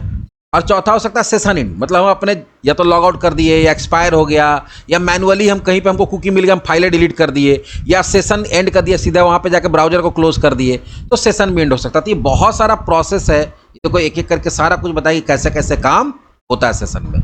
अब बात आता है कि सेशन ASP.NET कोर में कैसे यूज। ठीक है, ये अभी जितना चीज पढ़े ये सेशन का थ्योरी था। आप PHP पढ़ रहे हैं वहां पे भी यही थ्योरी होता है, आप अगर जावा पढ़ रहे हैं वहां पे भी, अगर मान लो स्प्रिंग बूट पढ़ रहे हैं या कोई भी जावा का वेब टेक्नोलॉजी पढ़ रहे हैं वहां पे भी यही कॉन्सेप्ट होता है। अगर आप ASP.NET पढ़े तो वो कॉन्सेप्ट वही है कि सेशन का कॉन्सेप्ट, कुकी का कॉन्सेप्ट सब जगह वही है, लेकिन इसको इंप्लीमेंटेशन हर जगह अलग अलग तरीके से। तो इन केस अगर आपको ASP.NET कोर MVC के अंदर सेशन को इंप्लीमेंट करना है तो कैसे होता है, तो the Microsoft.ASP.NET Core package offer a middleware component for managing session in ASP.NET core web application. अगर आपको ASP.NET कोर वेब एप्लीकेशन के अंदर सेशन का क्या करना है, इंप्लीमेंटेशन करना है, ठीक है, आपको एक पैकेज यूज करना पड़ेगा Microsoft.ASP.Core.Session, जो कि ऑटोमेटिकली आपके प्रोजेक्ट में एडेड होता है। इसको ऐड करने का जरूरत नहीं है। और ये मिडिलवेयर कंपोनेंट है, जहां पे मिडिलवेयर में हम लोग एज एन सर्विस इसको ऐड करके और अपने प्रोग्राम के अंदर यूज कर सकते हैं। तो Microsoft.ASP.NET Core.Session package included implicitly by the framework. देखो यहाँ क्लियर कर दिया कि इसको अलग से आपको न्यूगेट पैकेज में जाके इंस्टॉल करने का जरूरत नहीं है। आप जब पैकेज कोई भी आप वेब एप्लीकेशन बनाते हैं, वेब एपीआई बनाते हैं, तो उसके अंदर ये ऑटोमेटिकली एडेड रहता है इम्प्लिसिटली अपने आप। Enable session in ASP.NET fumble हो रहा है, हाँ। To enable session in ASP.NET Core web application, the program must contain the following. आपको अगर इसको इनेबल करना है कि आपके एप्लीकेशन के अंदर सेशन का काम हो पाए, तो आपके पास क्या होना चाहिए? पहला, any of the I distributed cache memory service, the I distributed cache implementation store user data in server by creating session ID as the key. We will discuss उसके बारे में आगे हम लोग पढ़ेंगे आगे। लेकिन फिलहाल बोला क्या कि एक तरीका क्या है, एक तरीका ये है कि आई डिस्ट्रीब्यूटेड केच नाम का एक मेमोरी होता है, उसका यूज कर सकते हैं आपका सेशन ऑब्जेक्ट को स्टोर करने। नहीं तो दूसरा क्या होता है, a call to add session service method, जो सबसे इजी होता है, where we need to configure the session time out, whether the session is essential और not, whether we want to access the session using HTTP only और not. दूसरा होता है कि एक सर्विस ऐड करते हैं हम लोग। पहला क्या हो गया, आई डिस्ट्रीब्यूटेड केच नाम का जो मेमोरी है उसको एक्टिवेट करना पड़ता है। ये जो आई डिस्ट्रीब्यूटेड केच नाम का मेमोरी है, यही आपके सेशन ऑब्जेक्ट को स्टोर करता है। दूसरा, ऐड सेशन, ये एक सर्विस होता है जो ये बताता है कि आपका एप्लीकेशन सेशन को सपोर्ट करेगा कि नहीं करेगा, उस सेशन ऑब्जेक्ट बनेगा कि नहीं बनेगा, ठीक है। और भी कुछ होगा कि उसमें टाइम आउट वगैरह, जैसे बोले कि सेशन टाइम आउट वगैरह आप यहाँ पे सेट कर सकते हैं, ऐड सेशन करना पड़ता है। सबसे लास्ट में क्या होता है कि एक बार जब आपका एप्लीकेशन बिल्ड हो जाता है, तो एक और चीज को कॉल करना पड़ता है, use session. A call to use session middleware component to register the session into the application processing pipeline. और आपका जो एप्लीकेशन प्रोसेसिंग पाइपलाइन है, उसके अंदर यूज सेशन हमको कॉल करने से क्या होता है कि सेशन वाला कंपोनेंट रजिस्टर हो जाता है पाइपलाइन के अंदर। मतलब जब भी रिक्वेस्ट आएगा तो सेशन का काम, पाइपलाइन तो समझते हो ना, बताए थे मिडलवेयर। अच्छा, मिडलवेयर हम लोग पढ़े, मिडलवेयर पाइपलाइन होता तो कोई भी आता तो मिडलवेयर पाइपलाइन को क्रॉस करके आपके कंट्रोलर तक पहुंचता है, फिर कंट्रोलर से वापस आता है तो मिडलवेयर पाइपलाइन के थ्रू आता है। तो अगर पाइपलाइन में जितना भी चीज डाल दिया जाता है, ठीक है, जितना भी चीज को पाइपलाइन में डाल दिया जाएगा, तो आपका एप्लीकेशन जब भी आएगा तो उस चीज को यूज करते हुए आएगा और उस चीज को यूज करते हुए जाएगा। मतलब आपका जब कोई भी आएगा तो बिना सेशन को यूज किए वो आगे नहीं बढ़ सकता है। मतलब सेशन का आईडी आएगा, अपना सेशन आईडी चेक कराएगा, ठीक है, उसके बाद उसका वहीं पे मिडिलवेयर ही जाके सर्च करेगा, कहाँ पे, आई डिस्ट्रीब्यूटेड केच जो तुम्हारा मेमोरी, वहां जाके एक तरह से वही तुम्हारा स्टोर है। बताया था ना कि सेशन स्टोर होता है, आई डिस्ट्रीब्यूटेड केच ही तुम्हारा स्टोर होता है, जहां पे जाके वो सेशन ऑब्जेक्ट को सर्च करेगा और सेशन ऑब्जेक्ट मिल गया तो उसको लाके पाइपलाइन में डाल देगा और बोलेगा चलो इसको भेज दो रिसोर्स को, और रिसोर्स को क्या हो जाएगा, अवेलेबल हो जाएगा। तो तीन चीज है मेनली सेशन। पहले देखो, एक तो है कि अगर कोई आपसे पूछे कि सेशन मेंटेन करने के लिए कौन सा पैकेज यूज होता है, तो Microsoft.ASP.NET Core.Session। दूसरा कि आपका सेशन ऑब्जेक्ट बनता कहाँ पे है, तो वो होता है आई डिस्ट्रीब्यूटेड केच मेमोरी सर्विस होता है, वही आपका स्पेस क्रिएट करता है मेमोरी के अंदर जहां पे आपका ऑब्जेक्ट बनता है। ऑब्जेक्ट बनाने के लिए क्या करना पड़ेगा, तो ऑब्जेक्ट बनाने के लिए सेशन को कॉन्फ़िगर करना पड़ेगा। सेशन को कॉन्फ़िगर करने के लिए ऐड सेशन नाम का सर्विस है, उसको कॉल करना पड़ता है। और आपका सेशन काम करेगा कि नहीं करेगा, ठीक है, आप कॉन्फ़िगर तो कर दिए, लेकिन सेशन का काम होगा या नहीं होगा, उसके लिए क्या होता है, यूज सेशन नाम का मिडिलवेयर कंपोनेंट कॉल करना पड़ता है, जो कि सेशन को डाल देता है पाइपलाइन में। मतलब कि जब भी रिक्वेस्ट आएगा तो सबसे पहले वो चेक करेगा कि सेशन इस पर्टिकुलर रिक्वेस्ट आया है तो उसके पास सेशन आईडी है कि नहीं है। अगर सेशन आईडी है तो उसका ऑब्जेक्ट मेरे पास है कि नहीं है। अगर ऑब्जेक्ट नहीं है तो ऑब्जेक्ट बना देगा, ठीक है, या सेशन आईडी नहीं तो ऑब्जेक्ट बना देगा। अगर सेशन आईडी है तो सेशन आईडी का ऑब्जेक्ट मेरे पास डिस्ट्रीब्यूटेड केच के अंदर अवेलेबल है कि नहीं है, सेशन स्टोर के अंदर अवेलेबल है कि नहीं। अगर अवेलेबल है तो उसका ऑब्जेक्ट को निकाल के और जिस रिसोर्स के लिए रिक्वेस्ट आया है उसको पाइपलाइन के थ्रू प्रोवाइड कर देना, ताकि अगर उसको जरूरत पड़े तो उस सेशन का ऑब्जेक्ट को यूज कर सकता है। अब यहां पे देखो वही लिखा हुआ कैसे करते हैं। ऐड सेशन के लिए क्या होता है, ऐड सेशन होगा कि builder.services.add सेशन, ये कब ऐड करना पड़ता है, एप्लीकेशन को बिल्ड होने से पहले, और एप्लीकेशन होने के बाद क्या करना पड़ता है, app.use। ये दो काम कर लीजिए, आपका सेशन कॉन्फ़िगर बहुत इजीली। और दूसरा क्या है, add session before building the app following code, हम बोले कि अगर आप चाहते हैं कि नहीं हम लोग सेशन भी ऐड करें और वो कहाँ पे बने, वो डिस्ट्रीब्यूटेड कैच मेमोरी के अंदर बने, ठीक है। तो उसके लिए अगर ध्यान से देखोगे एडवांस कॉन्फ़िगरेशन ये होता है, ऐड डिस्ट्रीब्यूटेड मेमोरी कैच। सबसे पहले बोल दे कि भैया आप रैम के अंदर एक स्पेस बनाइए अलग से, जहाँ पे मेरा सेशन ऐड होगा। ये पहला काम करना पड़ता है, यही आपका मेमोरी बनाता है, रैम के अंदर एक अलग से एरिया बनाता है जहाँ पर आपका सेशन ऑब्जेक्ट ऐड होगा। और बाद में ये हो गया, पहले सिंपल वाला हो गया। लेकिन अगर आप चाहते हैं कि नहीं हम एडवांस कॉन्फ़िगरेशन करें जहाँ पे हम बताएं कि मेरा अलग से जगह बने, तो अलग से जगह बनाने के लिए क्या कर दिए, रैम के अंदर ये ऐड कर दिए। प्लस सेशन जब ऐड करेंगे वहाँ देखो बताया गया कि आप यहाँ पे टाइम आउट सेट कर सकते हैं। आप बता सकते हैं कि सेशन कब काम करेगा, अगर HTTP रिक्वेस्ट आया तभी ये सेशन काम करेगा, FTP रिक्वेस्ट या कोई दूसरा प्रोटोकॉल से आया तो ये काम नहीं करेगा। ये एसेंशियल है कि नहीं, कुकी जाएगा कि नहीं जाएगा, तो यहाँ एसेंशियल में ट्रू कर दिया, मतलब हाँ कुकी यहाँ से जाएगा। ये कुछ एडवांस कॉन्फ़िगरेशन है जो आपको program.cs अंदर करना पड़ता है। छोटा सा एप्लीकेशन बना के और हम लोग चेक करेंगे कि बाकी से बहुत ज़्यादा यूज हम लोग JWT वगैरह पढ़ेंगे तो वहाँ पे पढ़ेंगे।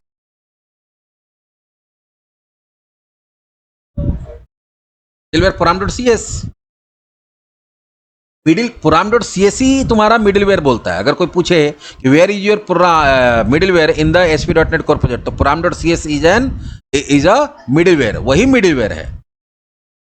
program.cs है वही मिडिलवेयर है, एक तरह से बोल सकते हैं। मिडिलवेयर नहीं बोल सकते, तो पाइपलाइन बोलते हैं। हम मिडिलवेयर हम लोग ऐड करते हैं, बहुत सारा सर्विस जो होता है वो मिडिलवेयर में होता है। तो एक तरह से मान लो तुम्हारा जो पाइपलाइन है program.cs वही मिडिलवेयर है, उसी में सारा सर्विस आप ऐड करते हैं, मिडिलवेयर सर्विसेज। दिखाएंगे अभी करके, देखो ये जो एक पहले हम लोग एप्लीकेशन बनाते हैं, मिडिलवेयर सर्विस अलग चीज होता है और मिडिलवेयर अलग चीज होता है। मिडिलवेयर सर्विस हो गया जो मिडिलवेयर में अलग अलग तरह का काम करता है, लेकिन मिडिलवेयर कौन हुआ, तुम्हारा program.cs है वही मिडिलवेयर है।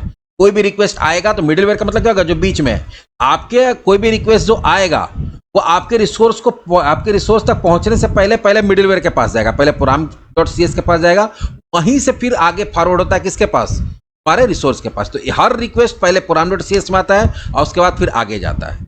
वही तुम्हारा मिडिलवेयर है जो बीच में रहता है यूजर और रिसोर्स के बीच। इसका नाम देते हैं सेशन डेमो। Next create. अब सेशन को इनेबल करने के लिए हम बोले क्या कि अगर बेसिक सेटअप करना चाहता है तो आपको 2 ही लाइन का कोड लिखना। program.cs जो तुम्हारा मिडिलवेयर में जाएंगे, पहला एप्लीकेशन बिल्ड होने से पहले आपको क्या करना पड़ता है, builder.add session।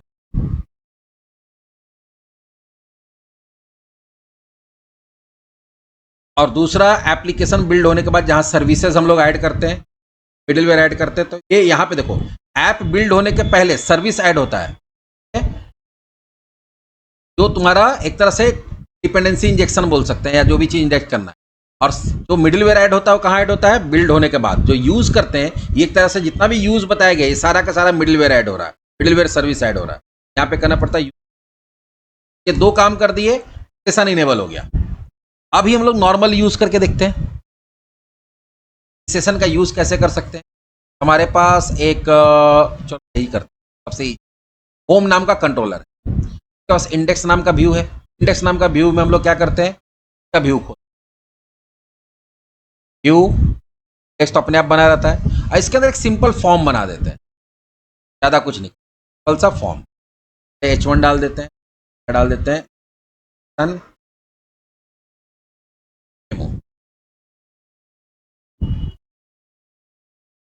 एक फॉर्म बनाते हैं, पोस्ट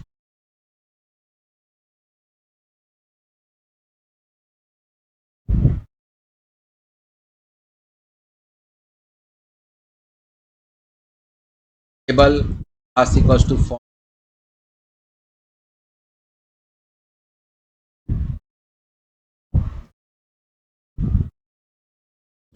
कभी ना ये बहुत परेशान करता है,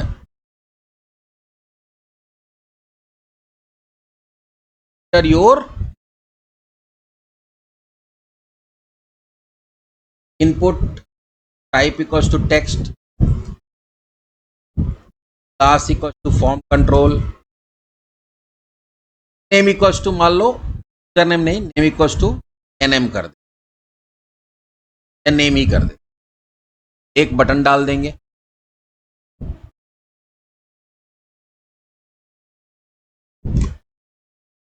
सबमिट पर रन कराते इसको।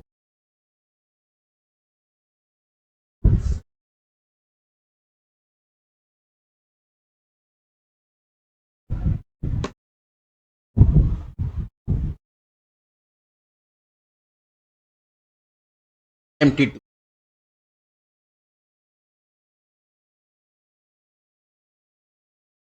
आ गया।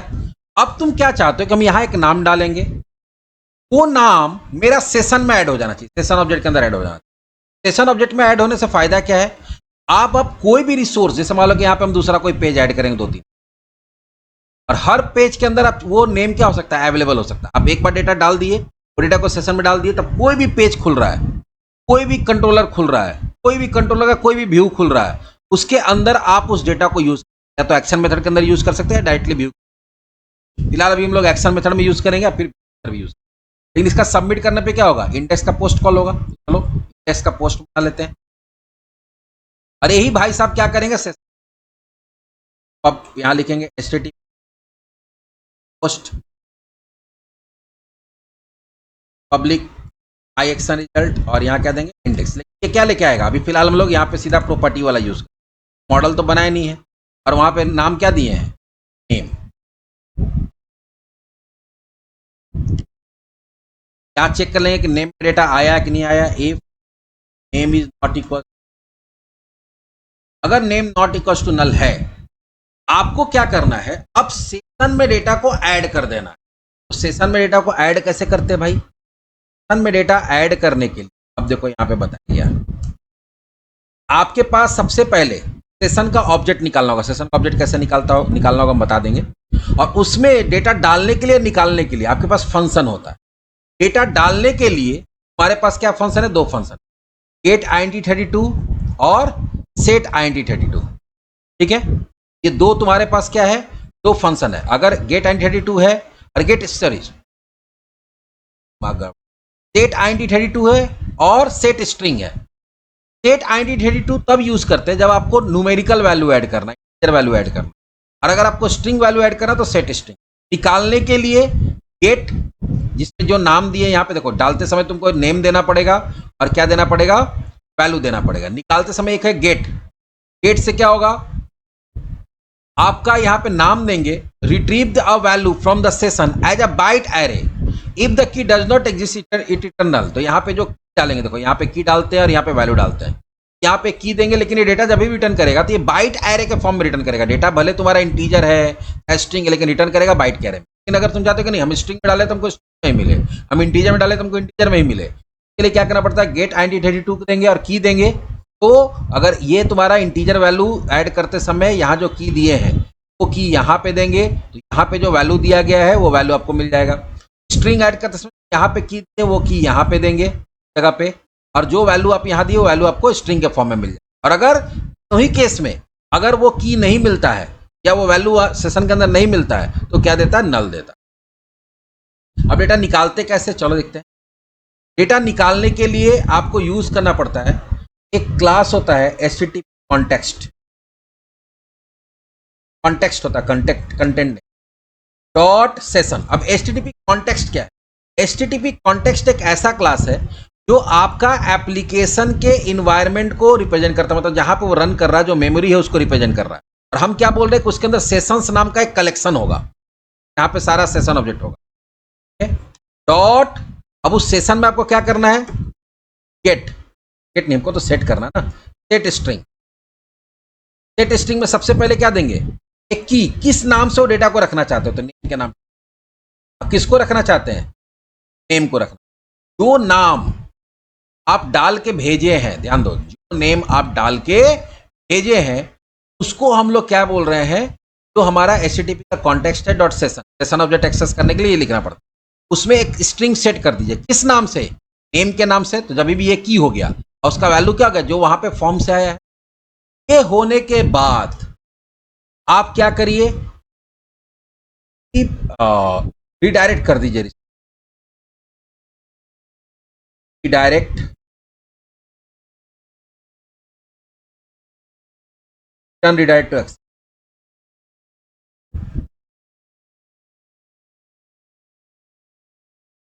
कहाँ रिडायरेक्ट कर दीजिए, तो कोई एक दे देते हैं ऐसे ही, सक्सेस नाम का एक एक्शन मेथड होगा वहां पे। और अगर मान लो कि डेटा में नल आता है, नल आता तो अंदर जाएगा नहीं, या अपने ही व्यू को रिटर्न कर देगा, रिटर्न तो इंडेक्स वाला वापस से। लेकिन अगर मान लो सेशन में डेटा चला गया तो किसको कॉल करा रहा है, सक्सेस को। सक्सेस नाम से क्या बनाना पड़ेगा, तो पब्लिक आई एक्शन रिजल्ट और सक्सेस। और हम लोग क्या चाहते हैं कि व्यू अपना रिटर्न करे, व्यू। लेकिन व्यू रिटर्न करने से पहले ये सेशन से डेटा निकाल के और इसके व्यू में भेज देगा। ध्यान दो, सेशन में तो हम डेटा डाल दिए, अब हम क्या करना चाहते हैं कि अब कोई दूसरा रिसोर्स को कॉल करा रहे हैं, यहां से दूसरे रिसोर्स को हिट कर रहे हैं, ये रिसोर्स में आएगा। तब ये क्या चाहते हैं कि भाई ये जो पेज है इसका जो व्यू होगा, वो जो नाम डाला गया था वो नाम को दिखाएगा। नाम तो मेरा सेशन में डाला हुआ है, यहां कैसे आएगा, तो चलो कैसे आएगा बताते हैं। यहां पे हम लोग सेशन से डेटा निकालेंगे, कैसे, तो हम लोग पहले उसको डालेंगे व्यू बैग, व्यू बैग के अंदर नेम से ही डाल देते हैं कि हमको इसके व्यू को भेजना है। और कहाँ से निकालेंगे, तो यहाँ जैसे डालने के लिए एचटीटीपी कॉन्टेक्स्ट का यूज करते हैं, तो निकालने के लिए कॉन्टेक्स्ट अंदर सेशन ऑब्जेक्ट मिलेगा। और यहाँ क्या करेंगे, वहां पे था गेट सेट स्ट्रिंग, यहाँ पे क्या गेट स्ट्रिंग, वहां किस नाम से डाले थे, हम नेम के नाम से डाले थे तो नेम के नाम से डाले।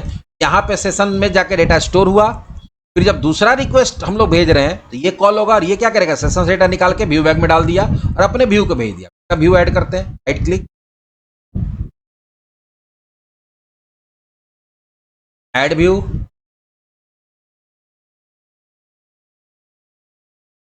ऐड, यहाँ पे हम लोग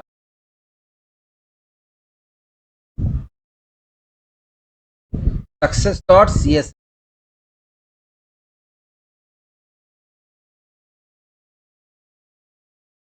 आ गया। अब वहां से व्यू बैग में आया हुआ तो यहाँ पे सीधा H1 देते हैं और यहां देते हैं वेलकम, व्यू बैग के अंदर नेम। अगर नेम सेट जाएगा तो जरा जब सक्सेस को कॉल कराएंगे तो सेशन से डेटा निकालेगा और ये दिखा देगा। पहले देख आता है कि तो बाद और बहुत सारा पेजेस बनाएंगे और हर पेज के अंदर इसको यूज दिए। विकास उड़ी बाबा डर आ गया,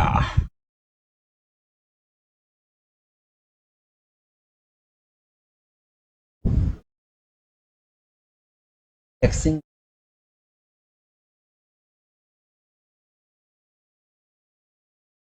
अरे हाँ यहाँ पे गड़बड़, हमको लगा इधर कुछ गड़बड़ है। व्यू बैग नहीं होगा, व्यू डेटा होगा। यहाँ पे भी क्या,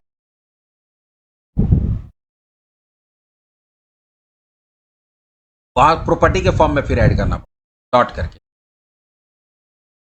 हमको लगा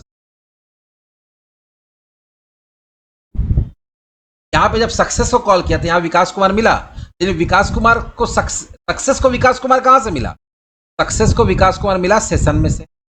तो सेशन में डेटा तो ठीक है, लेकिन अगर मान लो हम बोले तो ठीक है, तुम बोलोगे सर ये काम तो हम लोग ऐसे भी कर सकते थे, यहाँ से हम लोग टेम्प डेटा में डाल देते तो इसको टेम्प डेटा में मिल जाता। लेकिन अब तुम और भी चीज बना, जैसे कुछ और हम लोग एक्शन में पब्लिक आई एक्शन रिजल्ट और यहाँ देते हैं अबाउट अस। अबाउट अस भी क्या चाहता है कि अबाउट अस का भी जो पेज खुलेगा उसमें भी वो नेम जाना चाहिए। यहाँ पे भी क्या कर रहे हैं, जितना भी अब तुम्हारा क्या होगा, जितना भी रिक्वेस्ट आएगा तो वो क्या करेगा, जैसी रिक्वेस्ट आएगा तो सबसे पहले कहाँ आएगा, मिडिलवेयर में। आप लिंक कहाँ आएगा, मिडिलवेयर में। मिडिलवेयर में वहां बोला जाएगा कि भाई एक सेशन का ऑब्जेक्ट है, ये यूज हुआ था यहाँ पे। ये क्या करेगा, जैसे ही आएगा तो चेक करेगा कि भाई इसका सेशन में गया हुआ कि नहीं गया हुआ है, में गया हुआ तो वहां से सेशन जाएगा। मिडिलवेयर क्या करेगा, जाएगा सेशन का ऑब्जेक्ट निकाल के और वहां से बार बार बोल रहे थे कि रिसोर्स के लिए आएगा, तो रिसोर्स कौन है, रिसोर्स यही है। जब यहाँ पे आएगा तो मिडिलवेयर प्रोग्राम डॉट सी क्या करेगा, वहां से सेशन भेज देगा तुम्हारे प्रोग्राम में। अब अगर ये कोड लिखा रहेगा ये वाला चीज, वैल्यू निकलेगा, नहीं रहेगा तो नहीं निकलेगा, लेकिन वो हर जब भी रिक्वेस्ट आएगा तो वो तुम्हारा रिसोर्स को वो सेशन ऑब्जेक्ट भेजेगा। वो सेशन ऑब्जेक्ट को एक्सेस करने के लिए हम लोग इसका यूज किए, वैल्यू निकालने के लिए इसका यूज किया। मने तो निकालेंगे, नहीं मने तो नहीं निकालेंगे, लेकिन ऑब्जेक्ट तुम्हारा सेशन ऑब्जेक्ट हर रिसोर्स के पास अवेलेबल। अब उसको जरूरत पड़ा तो निकाला, ये भेज दिया। अब अबाउट अस का भी पेज ऐड करो। ये तो अभी हम लोग सिंगल कंट्रोलर में देख रहे हैं। मल्टीपल कंट्रोलर के अंदर भी दिखाएं। आउट अस डॉट, इसके अंदर भी वही कोड डालते हैं जो सक्सेस।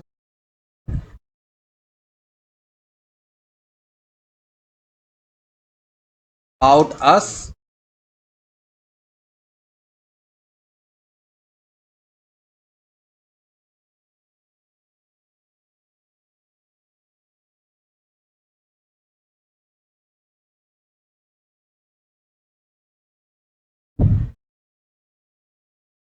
मतवारा, ठीक है। यहाँ पे हम लोग किसको,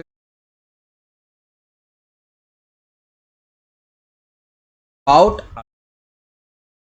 आउट ऑफ स्पेस आ रहा है, नीचे भी वही आ रहा है, इसको अनुमति मिल रहा है यहाँ पे भी। इस तरह से प्राइवेसी का पेज है, तो कर सकते हैं। फिलहाल अभी एक ही कंट्रोलर के अंदर बहुत सारा पेज में दिखा रहे हैं कि हर जगह वो डेटा मिल रहा है कि नहीं मिल रहा है। यहाँ पे भी हम लोग क्या करेंगे, बैग में निकाल के डाल देंगे, भेज दिए। इसका भी पेज प्राइवेसी तो ऐड है ही, प्राइवेसी का पेज होगा। भी हम लोग क्या करते हैं, कॉपी पेस्ट करो,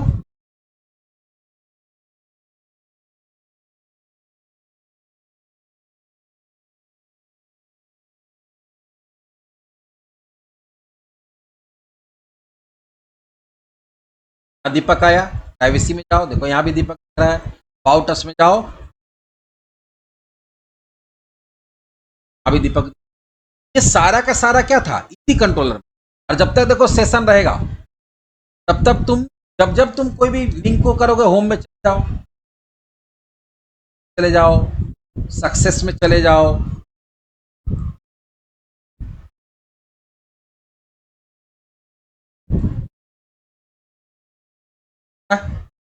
लेकिन अभी हम इसको बंद करते ब्राउजर।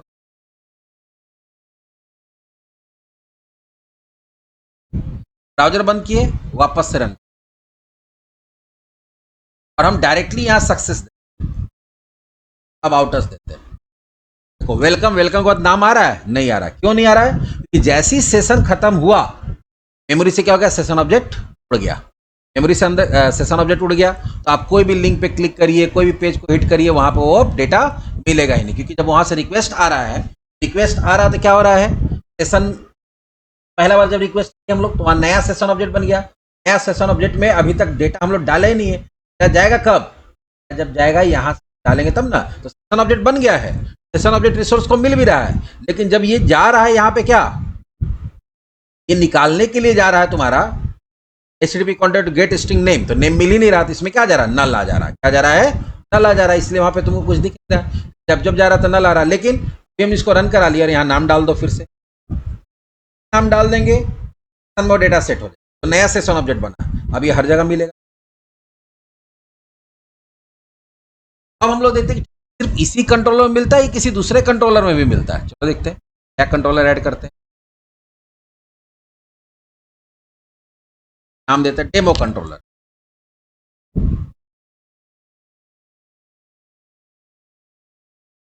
क्या इंडेक्स है, इंडेक्स ऐड कर देते हैं।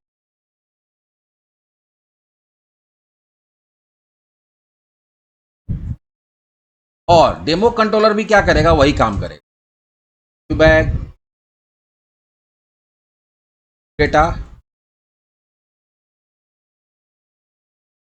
Text dot cess dot gate string, string के फॉर्म में डाले हैं, वहां किस नाम से डाले थे, नेम।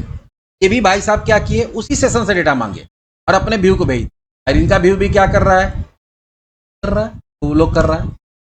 यार हम सिर्फ ऐसा नहीं कि खाली मैसेज प्रिंट का, डेटा का कहीं पे भी यूज कर सकते, दूसरा कंट्रोलर में काम कर रहा है कि नहीं। नाम डाल देते हैं, यहाँ तो काम कर रहा है, देखो अबाउट अस में भी। यहाँ पे अभी हम लोग क्या करते हैं, यहाँ डालते हैं डेमो का इंडेक्स, डेमो के इंडेक्स को भी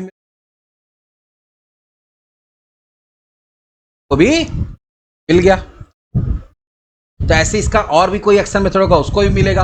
लेकिन अभी तक हम लोग जो भी सेशन का डेटा निकाले, वो कहाँ निकाले, तो सेशन का डेटा हम लोग निकाल रहे हैं यहाँ पे कंट्रोलर के अंदर। कंट्रोलर के अंदर कहाँ पे निकाल रहे हैं, एक्शन मेथड के अंदर। अब फिर उसको व्यू बैग में या व्यू डेटा में या टेम डेटा में डाल के हम कहाँ भेज रहे हैं, या हो सकता है कोई मॉडल में डाल के आप व्यू को भेज रहे हैं। ऐसा भी हो सकता है कि आप चाहते हैं कि नहीं, मेरा व्यू को अगर डेटा का जरूरत है तो कंट्रोलर पे क्या है वो डिपेंडेंट रहेगा। व्यू भी चाहे तो वो डायरेक्टली डेटा निकाल सकता है सेशन, लेकिन उसके लिए कुछ एक्स्ट्रा कॉन्फ़िगरेशन करना पड़ता है। मान लो डेमो कंट्रोलर के अंदर ही होगा पब्लिक आई एक्शन रिजल्ट, डेमो कंट्रोलर के अंदर भी अबाउट अस नाम का एक्शन, लेकिन इस बार क्या होगा, जो सेशन का डेटा होगा वो ये नहीं देगा, या निकालेगा ना देगा। अबाउट अस को बोलेगा भैया तुमको अगर व्यू का डेटा चाहिए खुद अपना निकाल लो। कैसे निकालेगा तो देखते हैं, पहले व्यू ऐड कर लेते हैं।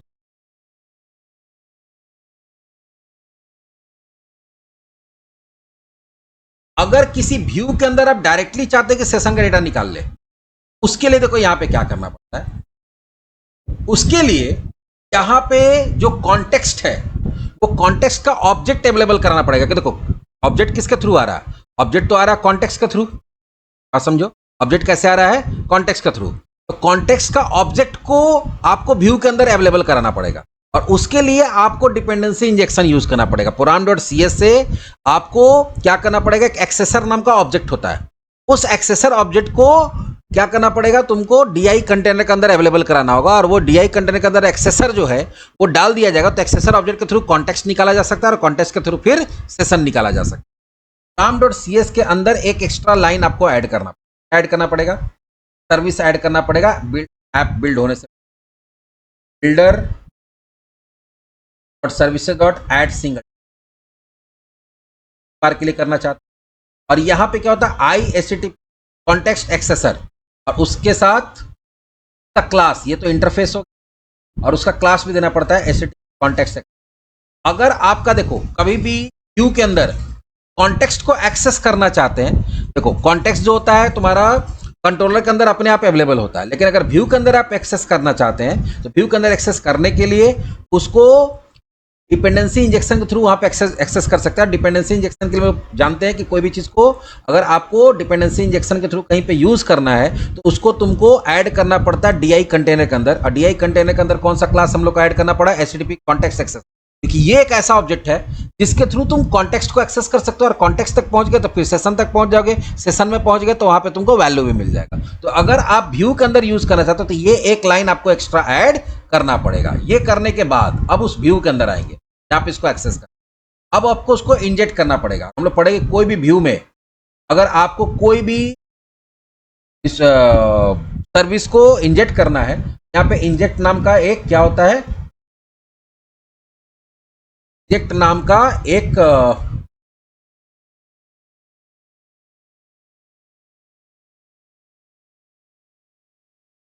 नाम दिमाग, डायरेक्टिव, हाँ तो इंजेक्ट नाम का डायरेक्टिव होता है, तो यूज करते हैं यहाँ पे बताया। उसके बाद क्या इंजेक्ट करना है, यहाँ पे देखो वहां पे जब हम लोग को रजिस्टर करते हैं तो दो चीज देते हैं, क्लास का नाम देते हैं और दूसरा क्या देते हैं, इंटरफेस का नाम। तो यहाँ पे जब भी इंजेक्ट करते हैं तो अगर तुम्हारा क्लास और इंटरफेस दोनों रजिस्टर्ड है तो आपको सिर्फ इंटरफेस का नाम देना होता है, ऑब्जेक्ट अपने आप इसके अंदर। यहाँ पे तुमको क्या होगा, आई कॉन्टेक्स्ट एक्सेसर, HTTP कॉन्टेक्स्ट एक्सेसर, और इसका कोई भी एक नाम दे देते, हेलो देते, नाम से ऑब्जेक्ट बन जाए आपका HTTP कॉन्टेक्स्ट एक्सेसर क्लास का, इस नाम से ऑब्जेक्ट बन जाएगा। नाम से ऑब्जेक्ट बन गया, तब आप क्या कर सकते हैं, वो डेटा को निकाल सकते हैं। कैसे, यहाँ एक वेरिएबल बना लेते हैं, नेम इक्वल्स टू, अब यहाँ देखो क्या करना होगा, एक्सेसर ये जो ऑब्जेक्ट है इसके थ्रू हम कहाँ पहुंच सकते हैं, HTTP कॉन्टेक्स्ट के अंदर। HTTP कॉन्टेक्स्ट में पहुंच गए तो dot session dot gate string, अब हमारे पास ये नेम आ गया। अब इसको तुमको अपना व्यू में जहां यूज करना कर लो, वेलकम मिस्टर @ क्योंकि नेम है, और ये ज्यादा आसान है, ये भी आसान है वो भी आसान है, वहां पे भी थोड़ी कुछ करना है। हाँ वहां पे तुमको बस ये होगा कि वहां पे तुमको व्यू बैग में व्यू डेटा में डाल के टेम डेटा में वहां से निकालना होगा, डाल के भेजना होगा। यहाँ पे क्या कर रहा है कि ये एक बार तुम वहां रजिस्टर कर लिए, अब तुम जो भी डेटा सेशन में है उसको तुम यहाँ पे डायरेक्टली नहीं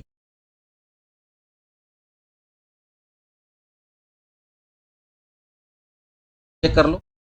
यहाँ पहले सेशन में डेटा डाल दिए, अब यहाँ से हम लोग किसको हिट करते हैं, यहाँ से हिट करते हैं हम लोग का अबाउट अस, क्या आया वेलकम मिस्टर विकास आया, डाला और उसको वेलकम मिस्टर। यहाँ पे सिर्फ एक लाइन लिखना पड़ा प्रोग्राम डॉट सी। तो तुम वहां पे एक्सेसर नाम का ऑब्जेक्ट को यूज कर रहे हो, जो कि HTTP कॉन्टेक्स्ट एक्सेसर नाम का क्लास है, उसको तुम यहाँ पे क्या कर रहे हो, तुम DI कंटेनर के अंदर ऐड कर रहे हो, अवेलेबल करा रहे हो फॉर डिपेंडेंसी इंजेक्शन। और इंजेक्ट कहाँ कर रहे हैं, इंजेक्ट किए यहाँ पे, इंजेक्ट करके और इस नाम से ऑब्जेक्ट बन गया। यहाँ पे अगर तुम ए लिख दोगे, यहाँ पे सिर्फ ए देना होगा, ए यहाँ पे देना। ये actually name of the object है। वो जो ऑब्जेक्ट बनेगा किसका, कौन से क्लास का, HTTP कॉन्टेक्स्ट एक्सेस, वो किस नाम से बने, तो इस नाम से ऑब्जेक्ट बन जाएगा। और उसको हम लोग यहाँ पे, ये हो गया तुम्हारा क्या, बेसिक सेटअप के साथ में। एक हम बोले एडवांस सेटअप भी कर सकते। एडवांस सेटअप में क्या होता है तुम्हारा, कुछ एक्स्ट्रा चीज, जैसे आप बता सकते हैं कि नहीं, इसके लिए अलग से अभी क्या होता है, तुम्हारा जो सर्वर रन कर रहा है उसका जो इन्वायरमेंट है उसी में ऑब्जेक्ट बनता है। तो अगर तुम्हारा 2, 4, 5, 10 लोग का सेशन है वेबसाइट पे, तब तो नॉर्मली काम हो जाता है। लेकिन अगर तुम चाहते हो कि नहीं, अगर नंबर ऑफ यूजर्स ज्यादा है, तुमको रैम के अंदर एक अलग से स्पेस प्रोवाइड करना पड़ता, अलग से एक सेगमेंट बना देना होगा RAM.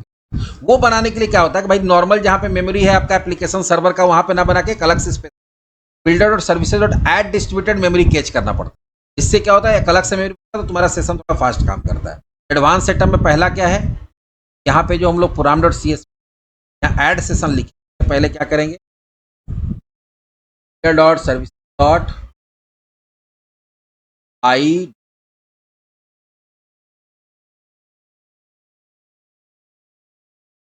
Add I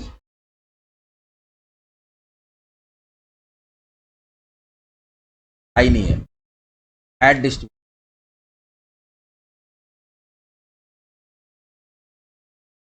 add distributed, ठीक है, ये हो गया। प्लस अब अगर आप सेशन ऐड कर रहे हैं, सेशन ऐड करते समय भी आप कुछ इंफॉर्मेशन को दे सकते हैं, ऑप्शंस होता है। ऑप्शंस क्या हो सकता है, वो लैम्डा से हम लोग, ऑप्शंस में देखो क्या क्या है, पहला देंगे ऑप्शन डॉट, यहां अलग अलग तरह का चीज होता है। पहला होता है आइडल टाइम आउट, कितना देर तक अगर आप काम नहीं करते हैं तो सेशन टाइम आउट हो जाएगा। यहाँ पे टाइम स्पैन आप देखो, इसको सेकंड में भी दे सकते हैं, फ्रॉम सेकंड्स, मिनट में भी दे सकते, फ्रॉम सेकंड दे दिए, मान लो कि 60 या 45 सेकंड तक अगर आप कोई काम नहीं करता, आपका सेशन डिलीट हो जाएगा, वहां कुकी ही डिलीट हो जाएगा, और यहाँ से सेशन ऑब्जेक्ट भी डिलीट। या फिर ये हो गया आइडल टाइम आउट, अगर कुछ नहीं कर रहे हैं तो एक होता है options dot IO time out. IO time out क्या होता है, तो अगर आपका ठीक है, आप माउस हिला रहे हैं या कोई लिंक पे क्लिक कर रहे हैं, आप स्टैटिक पेजेस खोलते जा रहे हैं, ये आइडल टाइम आउट नहीं हो। लेकिन अगर आप बताना चाहते हैं कि कोई भी इनपुट आउटपुट नहीं हुआ, मतलब कोई डेटा क्लाइंट से सर्वर पे नहीं आया, सर्वर से क्लाइंट पे नहीं गया, डेटा मतलब क्या हो गया, जो नॉर्मल डेटा होता है, जैसे मॉडल के थ्रू जो डेटा आ रहा जा रहा है, या कोई व्यू है, डेटाबेस के साथ कोई इंटरेक्शन नहीं हो गया, फाइल के साथ मतलब कुछ रीडिंग राइटिंग नहीं हुआ, डेटाबेस ऑपरेशन नहीं हो रहा, खाली आप खोल के बैठे हुए हैं। तो ना कि बहुत सारा लोग वर्क फ्रॉम होम करता है, तो लोग क्या करता है, बैठ के माउस हिलाते रहता है, लेकिन कोई काम नहीं कर रहा है। माउस हिला रहा तो वो आइडल नहीं है, ठीक है, लेकिन कोई काम नहीं हो रहा, कोई डेटाबेस ऑपरेशन नहीं हो रहा, ना डेटा रिट्रीव हो रहा है, ना डेटा राइट हो रहा है, तो कितना देर तक, तो मान लो कि अगर हम लोग ठीक है देना चाहते हैं कि अगर 5 मिनट तक अगर कोई डेटाबेस के साथ काम नहीं हो रहा है, यहाँ पे कर देंगे फ्रॉम मिनट्स,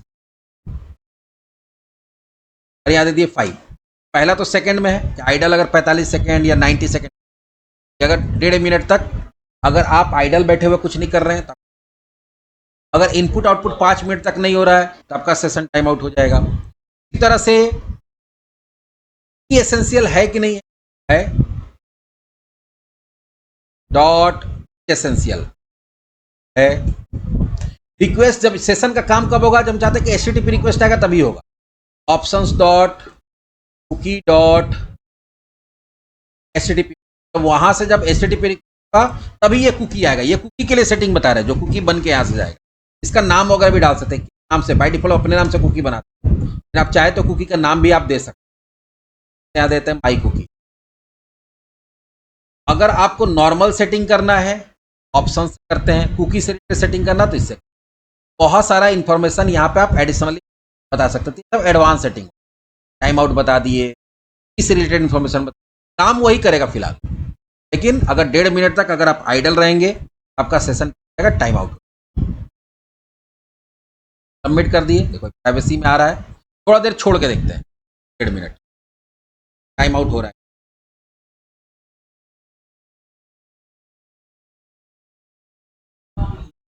वो कहीं नहीं होगा, वो कुकी जब बनता है ना, जब बनता है तो कुकी बन के जाता है, उसका नाम है। हाँ, अगर आप कोई ऐसा प्रोग्राम बना रहे हैं जहाँ पे खुद कुकी कोई डेटा डाल के भेज रहे हैं आप, कुकी बहुत समय क्या होता है ना कि कुकी आप यहाँ सर्वर पे नहीं रखना चाहते, क्लाइंट के पास रखना चाहते, तो कुकी में डेटा डाल के भेजते हैं। तो जब कुकी में डेटा डाल के भेजते हैं, तो जब कुकी वहां से आएगा, तो आपके हम क्या बोले कि एक वेबसाइट का बहुत सारा कुकीज हो सकता है सर्वर पे, बहुत सारा कुकी बन के जा सकता है।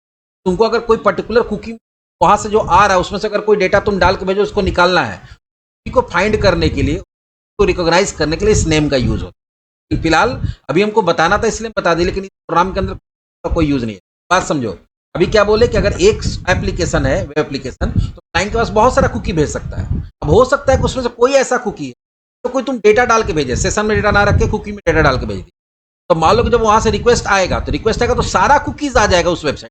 तो तुमको अगर किसी पर्टिकुलर कुकी से डेटा निकालना है, तो उस कुकी का नाम तुमको पता होना चाहिए, तब जाके पहले तुम कुकी को फाइंड करोगे, उसमें से नेम के बेस पे पहले कुकी का डिटेल निकालोगे, उसके लिए कुकी का ऑब्जेक्ट बनता है, वो डेटा जाके ऑब्जेक्ट के अंदर जाके स्टोर हो जाता है, फिर ऑब्जेक्ट में से डेटा निकाल के तुम अपने यूज कर सकते। नेम का यूज वहां पे होगा जहां पे आपको क्या करना है, जहां पे आपको कुकी में डेटा डाले हैं, और हाँ, और उसके बाद तुमको कुकी को रिकॉग्नाइज करके उस पर कोई काम करना है, आप उसका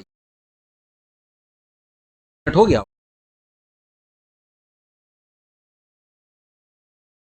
देखो अभी प्राइवेसी पे क्लिक किया, यहाँ पे नाम मिला नहीं, मिला ना? क्यों नहीं मिला? टाइम आउट हो गया, टाइम आउट हुआ, ऑब्जेक्ट ही डिलीट हो गया। ऑब्जेक्ट डिलीट हो गया तो क्या हुआ, अब जब हम लोग रिक्वेस्ट भेजे तो नया ऑब्जेक्ट मिल गया, बन गया, नया ऑब्जेक्ट में तो नाम है नहीं, तो हो गया ना टाइम आउट। देखो 90 सेकेंड, अब उसको पता ही नहीं कौन है।